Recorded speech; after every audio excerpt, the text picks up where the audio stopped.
ஆன்மீக சொந்தங்கள் அனைவருக்கும் வணக்கங்க. இன்றைக்கி நாம் நம்மளுடைய சேனலில் என்ன மாதிரியான விஷயம்லாம் பார்க்க போகிறோம் அப்படின்னு பார்த்தீங்கன்னா, ராசி சக்கரத்தில் 11வது ராசியாக இருக்கக்கூடிய கும்ப ராசி அன்பர்கள் அனைவருக்கும் தை மாதம் வரக்கூடிய அமாவாசை அப்படிங்கிறது ஜனவரி 18ஆம் தேதி நடக்கிறதுக்கு இந்த அமாவாசைக்கு பிறகு இந்த கும்பராசியை சேர்ந்தவங்களுக்கு என்னென்ன விதமான நிகழ்வு நடக்க போகுது, என்ன விஷயத்தில் நீங்கள் ரொம்ப ஜாக்கிரதையாக இருக்கணும், என்னென்ன விஷயங்கள்லாம் உங்களுக்கு பரிகாரங்களாக சொல்லியிருக்காங்க, ஆக மொத்தத்தில் இந்த அமாவாசைக்கு பிறகு நீங்கள் என்ன மாதிரியான பலன்கள் எல்லாம் பார்க்க போகிறீங்க அப்படிங்கிறத பற்றி தான் நான் இன்றைக்கி இந்த பதிவின் மூலியமாக உங்ககிட்ட ஷேர் பண்ணிக்க போகிறேன்.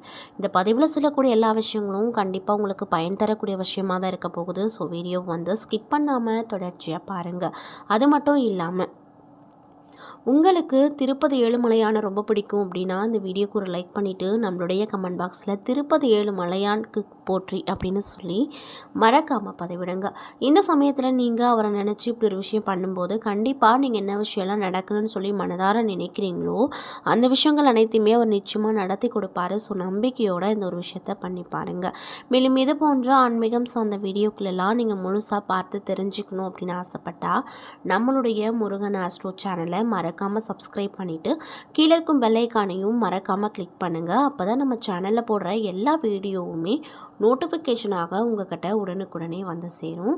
ஸோ இப்போ வாங்க நம்ம வீடியோக்குள்ளே போய் இந்த கும்பராசிக்காரங்களுக்கு என்ன விதமான விஷயங்கள்லாம் நடக்க போகுது அப்படிங்கிறத பற்றி தெளிவாக பார்த்து தெரிஞ்சுக்கலாம். கும்பராசிக்காரங்களை பொறுத்த வரைக்கும் சனி பகவான் வந்து ராசி அதிபதியாக இருக்கார். கும்பராசிக்காரங்க அளவு கடந்த பொறுமையும் நிதானமும் பெற்றிருக்கக்கூடிய நபர்களாகத்தான் மோஸ்ட்லி இருப்பாங்க. அது மட்டும் இல்லாமல் இவங்க ஓவியம் சிற்பம் போன்ற மிகுந்த பொறுமையாக செய்யக்கூடிய வேலைகளை விரும்பி செய்யக்கூடிய நபர்களாக இருப்பாங்க. ஆட்டோமொபைல் சாதனங்கள், கனரக இயந்திரங்கள் போன்றவற்றை பிரித்து போட்டு சரி செய்துவிட்டு மீண்டும் அசம்பிள் செஞ்சுருவாங்க. பெரிய நிறுவனங்களில் எலக்ட்ரிக்கல் வேலைகளில் சர்வசாதாரணமாக கையாளக்கூடிய நபர்களாகவும் இந்த கும்பராசிக்காரங்க இருப்பாங்க. கும்பராசி அப்படிங்கிறது சனியின் காரகத்துவம் பெற்ற ராசி அப்படிங்கிறதுனால உடையில் ஏற்படும் கரை அழுக்கு எல்லாம் ஏற்படுவதை பற்றி கவலையே படாமல் உழைப்பாங்க.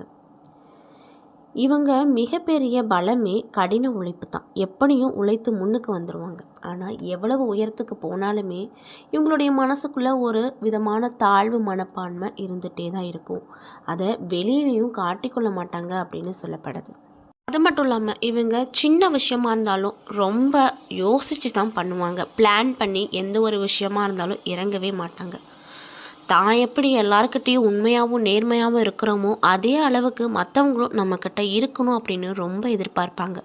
ஆனால் இவங்கள சுற்றி இருக்கவங்க இவங்கள ஒரு பகடக்காயாக யூஸ் பண்ணிவிட்டு, அதாவது அவங்கவுங்க தேவைக்கேற்ப இந்த கும்பராசிக்காரங்களை பயன்படுத்திக்கிட்டு அதுக்கப்புறம் இவங்களை கழட்டி விட்டுருவாங்க. மேலும் இவங்க எதையும் செஞ்சாலுமே தீர ஆலோசித்து தான் செய்வாங்க. அப்படி செய்ய தொடங்கிட்டாங்க அப்படின்னா அந்த விஷயத்தில் வெற்றி மட்டும்தான் பார்ப்பாங்களாம். மேலும் இந்த கும்பராசிக்காரங்க தங்களுடைய வாழ்க்கையில் 31வது வயதிலிருந்து முன்னேற தொடங்குவாங்க. 40 வயதுக்கு மேலே வேகமாக முன்னேறி தங்களுடைய வாழ்க்கை இலக்கை 50 வயதுக்குள்ளே அடைஞ்சிருவாங்க. ஓய்வு பெற்ற பின்னர் இவங்க வாழக்கூடிய வாழ்க்கை அப்படிங்கிறது இவங்களுக்கு ரொம்பவே அமைதியாக இருக்கும். மேலும் இவங்க வணங்க வேண்டிய தெய்வம் யாருன்னு பார்த்தீங்கன்னா அய்யனாரப்பன், ஐயப்பன், அர்த்தநாரீஸ்வரர், ஆஞ்சநேயரை வழிபட்டா இவங்க வாழ்க்கையில் மேலும் சிறப்பான விஷயங்களை அடைய முடியும் அப்படின்னு சொல்லப்படுது. இப்படிப்பட்ட அன்பு உள்ளங்களுக்கு இந்த தை மாதம் எப்படி இருக்க போகுது, என்ன விதமான மாற்றத்தை தரப்போகுது, என்ன விஷயத்தில் நீங்கள் ரொம்ப ஜாக்கிரதையாக இருக்கணும், என்ன விஷயங்கள்லாம் பண்ணணும் பண்ணக்கூடாது அப்படிங்கிறத பற்றி தான் நான் இந்த பதிவில் உங்கள்கிட்ட ஷேர் பண்ணிக்க போகிறேன். இந்த பதிவில் சொல்லக்கூடிய எல்லா விஷயமும் கண்டிப்பாக உங்களுக்கு பயன் தரக்கூடிய விஷயமாக தான் இருக்க போகுது. ஸோ வீடியோவை ஸ்கிப் பண்ணாமல் தொடர்ச்சியாக பாருங்கள். அது மட்டும் இல்லாமல் இது போன்ற ஆன்மீகம் சார்ந்த வீடியோக்கள் எல்லாம் நீங்கள் முழுசாக பார்த்து தெரிஞ்சுக்கணும் அப்படின்னு ஆசைப்பட்டேன். நம்ம சேனலை மறக்காமல் சப்ஸ்கிரைப் பண்ணிவிட்டு கீழே இருக்கும் பெல் ஐகானையும் மறக்காமல் கிளிக் பண்ணுங்கள். அப்போ தான் நம்ம சேனலில் போடுற எல்லா வீடியோவுமே நோட்டிஃபிகேஷனாக உங்கள்கிட்ட உடனுக்குடனே வந்து சேரும்.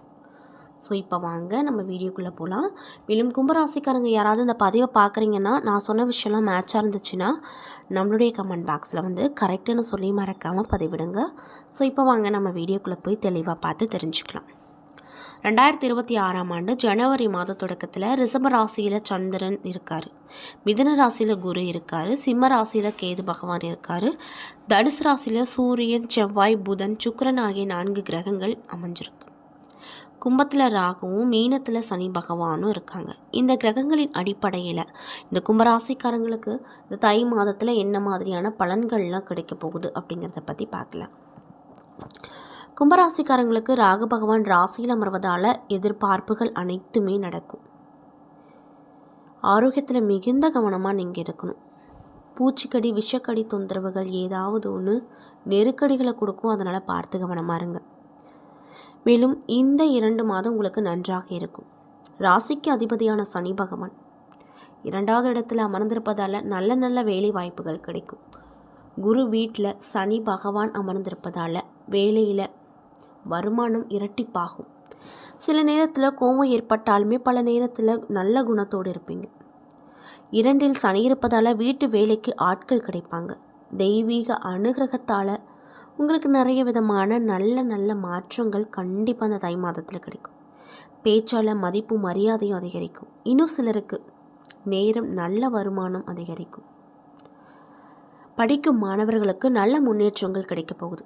நெகட்டிவான பேச்சுகளை பேசுவது தவிர்த்து கொள்வது இந்த காலகட்டத்தை பொறுத்த வரைக்கும் உங்களுக்கு நல்ல ஒரு விஷயமாக பார்க்கப்படுதுங்க. எந்த ஒரு விஷயத்தையும் யோசித்து பேசுவது நல்லது. உங்களுடைய இளைய சகோதரால் நன்மைகள் கிடைக்கும். பழைய சொத்து ஒன்றை விற்க யோகமும் லாபமும் கிடைக்கப்பெற்று ரொம்பவே மகிழ்ச்சிகரமாக இருப்பீங்க. பணத்தால் லாபம் கிடைக்கும். புதிய வேலை வாய்ப்புகள் கிடைக்கும். மன தைரியம் அதிகரிக்கும். கணவருக்கு எல்லா வகையிலுமே உயர்வுகள் ஏற்படும். அது மட்டும் இல்லாமல் குரு பகவான் பார்ப்பதால் பொருளாதார உயர்வு ஏற்பட போகுது. கௌரவமும் உங்களுக்கு இந்த காலகட்டத்தில் அதிகமாக உயரப்போகுது. சுக்கிர பகவான் 11ல் இருப்பதால் வீட்டை அலங்கரிப்பீங்க. வீட்டு உபயோகப் பொருட்களை வாங்குவீங்க. அதனால் செலவுகளும் உங்களுக்கு அதிகமாக இருக்கும். வாகனத்தில் சிறிய செலவுகள் வரும். பிள்ளைகளுக்கு பெரிய வளர்ச்சிகள் கிடைக்கும். பிள்ளைகளுடைய கல்வி தொடர்பான விஷயங்களில் ஏற்றம் உண்டாகும். பிள்ளைகளின் திருமணம் கூடி வரும். செய்தொழிலில் பெரிய விரக்தி ஏற்படுங்க. மேலும் அலுவலகத்தில் நல்ல பதவிகள் கிடைக்க போகுது. மன மகிழ்ச்சியோடு இருக்கும் காலகட்டமாக உங்களுக்கு இந்த காலகட்டம் இருக்க போகுது. அதில் எந்த ஒரு மாற்று கருத்தும் இல்லை அப்படின்னு சொல்லப்பட்டிருக்கு. வியாபாரத்தை பொறுத்த வரைக்கும் வியாபாரத்தில் நல்ல முன்னேற்றங்கள் கிடைக்கும். பண பரிவர்த்தனை நன்றாக இருக்கும். சந்திர பகவான் 4வது இடத்துல இருப்பதால் சொந்த வீடு கட்டும் யோகம் கிடைக்கும். பெற்ற தாய்க்கு சிறு பாதிப்புகள் வரக்கூடும். அதனால் ஆரோக்கியம் சார்ந்த விஷயத்தில் ரொம்ப ஜாக்கிரதையாக நீங்கள் இருக்கணும். கணவருக்கு நல்ல முன்னேற்றம் இந்த காலகட்டத்தில் கிடைக்கும்.